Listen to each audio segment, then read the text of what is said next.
Flash. Son las 2 de la tarde, ya 3 minutos. Hoy lunes, en Noticias en Flash. La opinión de Juan José Rodríguez Prats. Es lunes y como todos los lunes, efectivamente nos compartirá su opinión sobre los temas que habrá preparado. ¿Cómo le va, licenciado? Buenas tardes. Pues Hugo, buenas tardes. Mira, yo quisiera iniciar por hacer un reconocimiento a Telereportaje. Yo me siento de cierta manera perteneciente, pues ya llevamos cerca de 8 años, según mis cuentas, dialogando y reconozco en Telereportaje su enorme tradición, el haber sido y seguir siendo una tribuna en donde uno expone libremente sus ideas y que es realmente el medio más eficaz de comunicación que los tabasqueños hemos tenido por muchos años. Desde Jesús Sevilla Zurita, con el que tuve la oportunidad de ser entrevistado en varias ocasiones. Y hago este reconocimiento en la circunstancia que se vivió con las 2 entrevistas, que te felicito, Hugo, porque fueron brillantes y además rebotaron y se repercutieron en todo el país. A las 2 candidatas, a las 2 precandidatas, para decirlo más propiamente, y que, bueno, pues todo Tabasco lo escuchó, y después el editorial muy valiente de Emanuel. Y esto me hace recordar varias cosas, Hugo, porque yo recuerdo que en 1989, al fallecer Jesús Sevilla Zurita y hacerse cargo Jesús Sevilla Oropesa, todos los espacios de comunicación se cerraron para la oposición, principalmente para Andrés Manuel. Andrés Manuel sufrió esto en carne propia y me consta el gran valor y el gran sentido de responsabilidad de Jesús Sevilla Oropesa, que resistió en la embestida que se le vino desde el poder para cerrarle el acceso, y fue presionado por distintas maneras y aguantó. O sea que podríamos decir que Telereportaje es la cuna de Andrés Manuel, para bien o para mal, pero eso consignará la historia.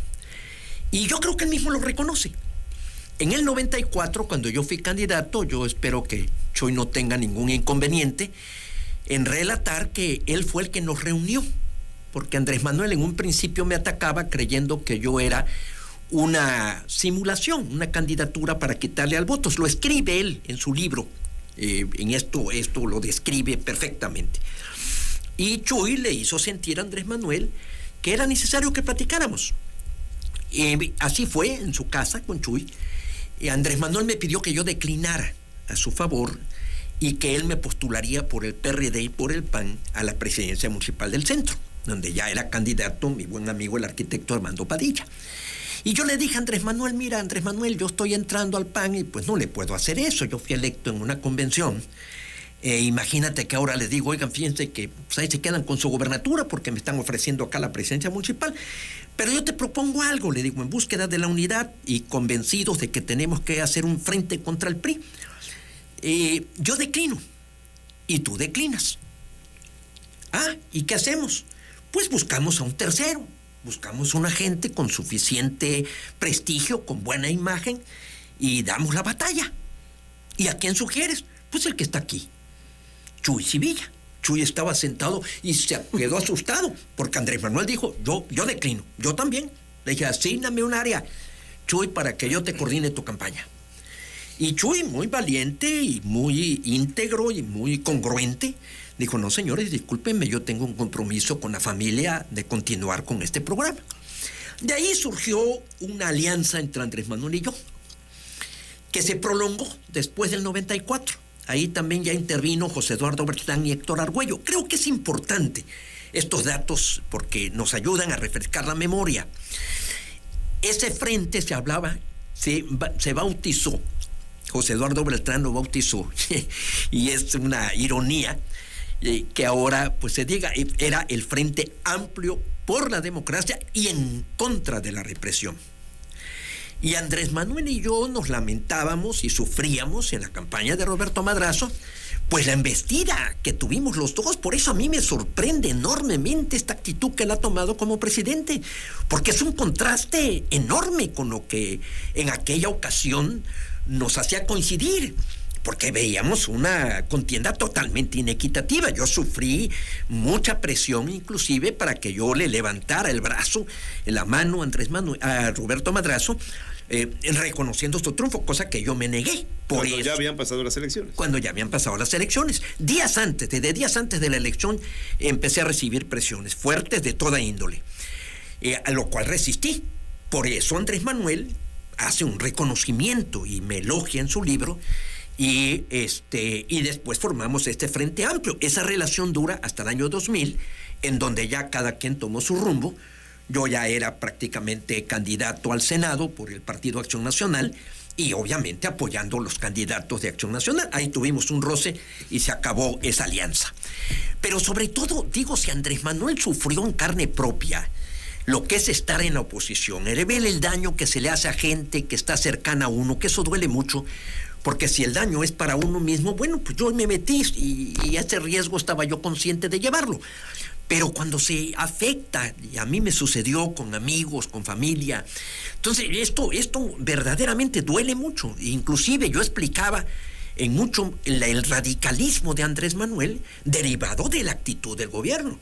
Una mujer que resistió presiones terribles fue Rocío Beltrán, hasta con sus hijos en la escuela. Bueno, es una historia larguísima. Pero qué contraste con la actitud hoy de Andrés Manuel. O sea, tal parece que el candidato es Andrés Manuel, y yo sí lo exhorto, mi querido Hugo, porque creo que estamos corriendo enormes riesgos. Creo que Andrés Manuel tiene, y aquí yo insistiría en el pensamiento conservador, tiene una responsabilidad: preservar la institución, o sea, conservar la institución más importante del sistema político mexicano, que es la presidencia de la República, lo más respetable, lo más íntegra, lo más confiable, y sobre todo en los tiempos que estamos viviendo. Si tú lees la página editorial, hoy todos están hablando ya de los posibles escenarios, y empieza a surgir la duda si el presidente López Obrador va a acatar el resultado.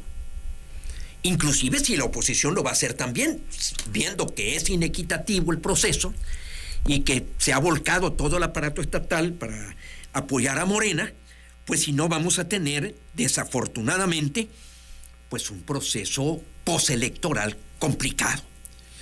O sea, yo siento que el triunfo de Morena, ahora sí utilizando las palabras del propio presidente, es moralmente inconcebible, porque definitivamente están haciendo una campaña y le han restado total autoridad al Instituto Nacional Electoral. O sea, estamos en el peor de los mundos posibles, y no hay señal que cause más daño el que no se respete la ley, porque esto provoca que venga la desconfianza, que no venga la inversión, que haya dudas sobre el comportamiento del Ejecutivo, que haya bandazos, que haya incongruencia. Y sí me parece que es algo muy serio, muy grave, que creo que debe meditar Andrés Manuel, porque él habla de que es hombre de principios. Sin embargo, en este caso, lo que está manifestando y lo que está reflejando es que es un hombre de poder, es un hombre con ambición de poder.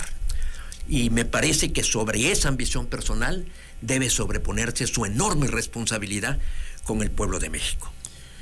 Son las 2:12 ahorita que hablaba de este posible conflicto postelectoral del que empiezan a hablar. Habría que remontarnos que al de Felipe Calderón fue en el 2006. Último, ¿fue el último?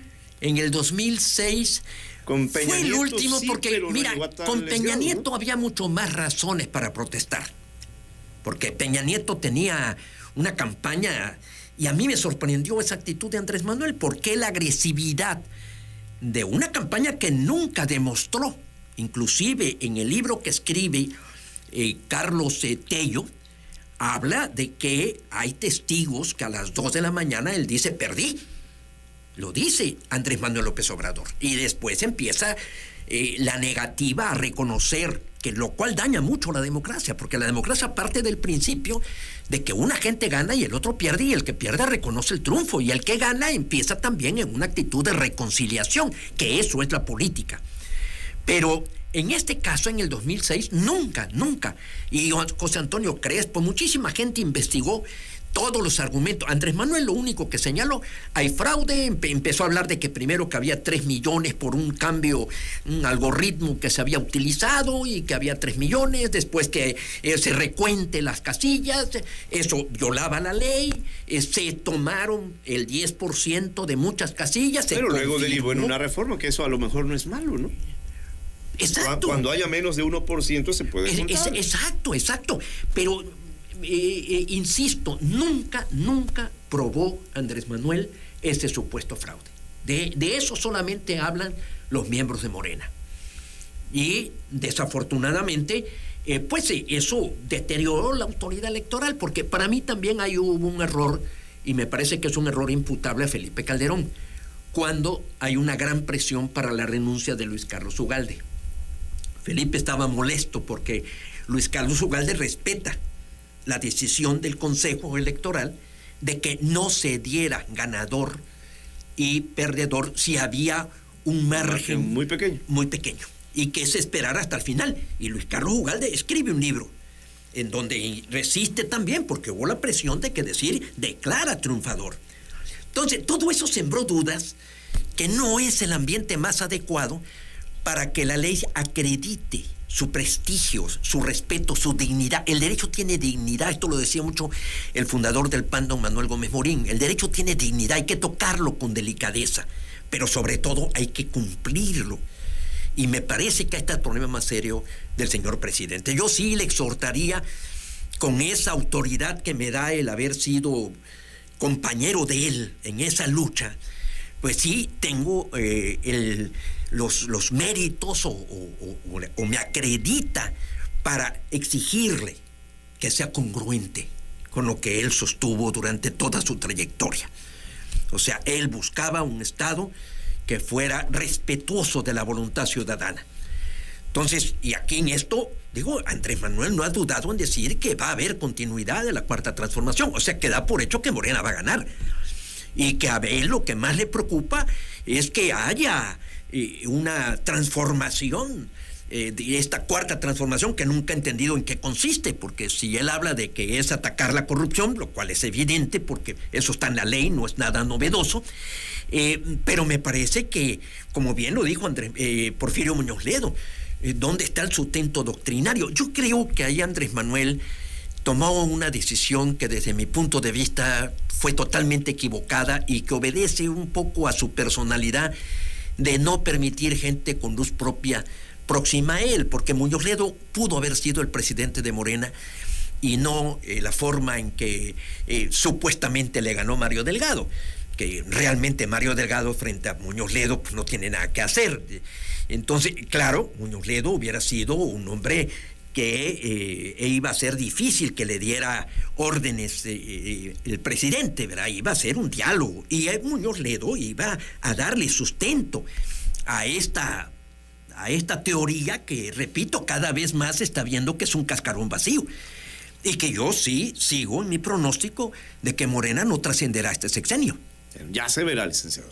Le agradezco los comentarios como siempre. Hasta la próxima semana. Hasta la próxima semana, mi querido Hugo, y reitero mi enorme satisfacción, mi gran alegría y el sentirme honrado de formar parte de este equipo, si me permiten, con audacia y con atrevimiento, con osadía, o como diría Andrés Manuel, es un momento de arrojo, citando a Jorge Luis Borges, de sumarme a esta enorme medio que ha servido y ha sido tan útil para Tabasco. Hasta la próxima semana. Hasta la próxima.